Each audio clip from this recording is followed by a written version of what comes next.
The mud of Varna is freezing, and it is about to become your grave. It is November 10th, 1444.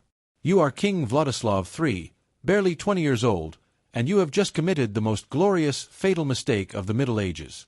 Ignoring the desperate screams of your veteran commanders, you have dug your spurs into your white charger, leading 500 heavy knights in a mad dash across the marshland. Your target is the Ottoman Sultan himself, visible in the distance atop a burial mound. You believe the old adage, cut off the head of the snake, and the body dies. But as your armored wedge smashes into the enemy center, the trap snaps shut. You are not fighting terrified conscripts. You have just slammed into the Janissaries, the immovable white wall of the Ottoman Empire. In seconds, the roar of cannons drowns out your prayers. Your horse is hamstrung, collapsing into the mire, dragging you down with it. The last thing you see isn't the golden light of a Crusade one, but the flash of a scimitar descending to claim your head. This single impulsive charge didn't just kill a monarch, it ended the Battle of Varna and left the gates of Europe wide open to invasion. But how did a massive Christian army, blessed by the Pope and led by tactical geniuses, end up butchered in a Bulgarian swamp? Before we dive into this forgotten story of hubris and blood, if you enjoy uncovering the hidden turning points of history, please hit that like button and subscribe. To understand the carnage at Varna, we must rewind the clock to a moment when the world looked very different. The year 1444 began not with a war cry, but with a sigh of relief.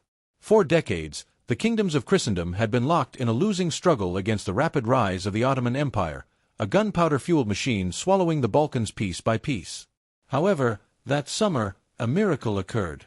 After a series of brutal campaigns led by the brilliant Hungarian warlord János Hunyadi, the Ottoman Sultan, Murad II, agreed to negotiate.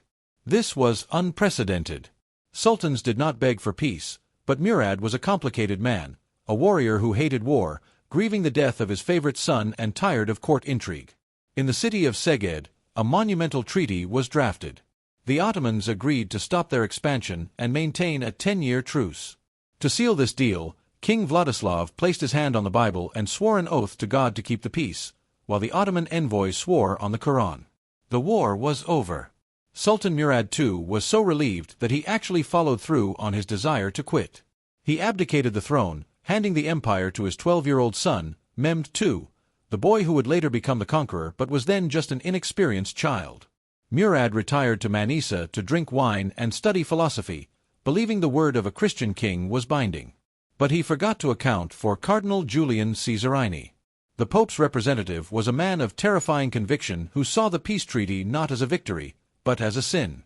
He whispered a dangerous concept into the young King Vladislav's ear, that an oath sworn to an infidel was null and void in the eyes of heaven. He argued that God did not want peace. God wanted a crusade to wipe the Ottomans off the map while they were led by a child. Vladislav, young and desperate for glory, tore up the treaty just days after signing it. The crusade marched south, built on the foundation of a lie. When news of the betrayal reached the Ottoman capital, panic exploded. The Christian army was burning its way through Bulgaria, and the empire was in the hands of a 12-year-old. The viziers begged Murad to return, but he refused, citing his retirement. It took a letter from his son, young Mehmed, to change his mind. The boy wrote, "Father, if you are the Sultan, come and lead your armies. If I am the Sultan, I hereby order you to come and lead my armies." Checkmated by his own son, Murad picked up his sword. He gathered his forces in Anatolia, rallying them not just with promises of plunder, but with evidence of Christian treachery. He carried the actual broken treaty with him to hold up to the heavens on the battlefield. Yet, the Crusaders felt safe. They knew Murad was stuck in Asia, separated from them by the Bosphorus Strait, which was blockaded by the Papal and Venetian fleets. However, the Crusaders had forgotten that in the 15th century, profit was often more powerful than piety. The Genoese merchants, rivals of Venice, saw a business opportunity. For the price of 1 gold ducat per soldier, they agreed to ferry the entire Ottoman army across the water. It was a scene of grotesque irony, ships flying the flag of Christ working day and night to shuttle 60,000 Muslim soldiers onto European soil to destroy a crusade. Once across, Murad's force marched his army toward Varna. The Crusaders, moving leisurely and expecting a victory parade, were blindsided. Scouts galloped into camp with impossible news. The Sultan was here, blocking the road home with the entire imperial army. The Christians were pinned against the Black Sea, trapped between the water, the marshland, and a vengeful enemy that outnumbered them 2-1. As the sun rose on November 10th, the wind blew cold from the sea. Sultan Murad took his position atop a burial mound, planting the broken treaty into the ground like a battle standard. The fighting began with a storm of arrows, followed by the crashing of cavalry wings. The battle was chaotic, with the Christian right flank collapsing early, only to be saved by the sheer brilliance of János Hunyadi. The White Knight was everywhere at once, smashing the Ottoman cavalry wings and stabilizing the line. By late afternoon, Hunyadi had performed a miracle. The Ottoman flanks were routed, and the center lay exposed. He rode to King Vladislav with simple, wise orders. "We have won the flanks. Now we wait. Do not attack the center until I return." It was the winning play, but it was undone by vanity. While Hunyadi was securing the field, the young king's advisers whispered poison into his ear. They told him that if he waited, Hunyadi would get all the credit. They urged him to charge now, kill the Sultan himself, and become a legend like Alexander the Great. Vladislav, intoxicated by the prospect of glory, drew his sword and led his personal guard into the teeth of the Ottoman center. It was a magnificent, foolish sight. The knights thundered across the plain, aiming for the Sultan, but they failed to see the ditch dug by the Janissaries. The charge lost momentum, the horses tumbled, and the slaughter began. Vladislav was pulled down, and a veteran Janissary named Khaja Hazar severed his head, hoisting it onto a silver lance. The sight of their king's head on a spike shattered the Crusader army's spirit instantly. The retreat was a massacre. Thousands of knights, weighed down by armor, drowned in the freezing mud or were cut down by light cavalry.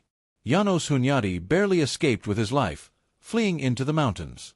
The next morning, Sultan Murad walked the silent field, stepping over 20,000 bodies. He was reportedly so traumatized by the cost of the battle that he said, "May Allah never grant such a victory to my enemies." But the political result was absolute. The Crusade was dead, and the psychological blow to Europe was permanent. The monarchs of the West realized they could not easily topple the House of Osman. The betrayal of the oath had backfired, seemingly punished by God himself. The true winner of Varna, however, was the boy watching from the sidelines. Mehmed too learned a valuable lesson that day. The West was divided, arrogant, and beatable. He saw that walls could be broken and that treaties were meaningless.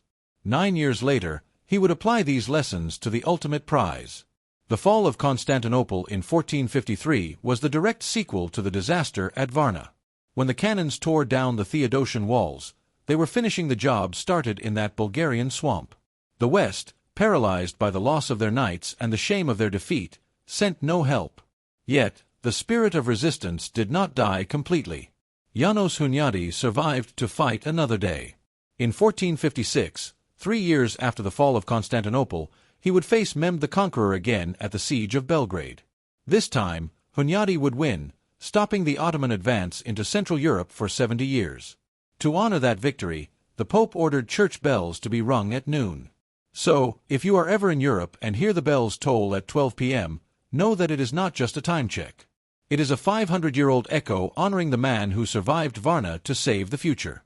History is often taught as a list of inevitable events, but Varna proves that the fate of continents hangs on human choices. If King Vladislav had kept his word, or if he had simply listened to his general and held the line, the map of the modern world might look radically different. The Ottoman rise might have been halted, and Constantinople might still stand. The tragedy of Varna teaches us a brutal lesson about leadership. Courage without wisdom is merely suicide, and integrity is a geopolitical necessity. The Crusaders thought they could cheat their way to victory, but they paid for that lie with the last great army of the Middle Ages. What do you think? Was the defeat at Varna a result of bad tactics, or was it, as many believed then, divine punishment for breaking a sworn oath? Let me know your thoughts in the comments below. If you enjoyed this deep dive into the hidden turning points of history, please destroy that like button just as the Janissaries destroyed the heavy cavalry, and subscribe for more. Until next time, keep looking for the truth in the shadows of the past.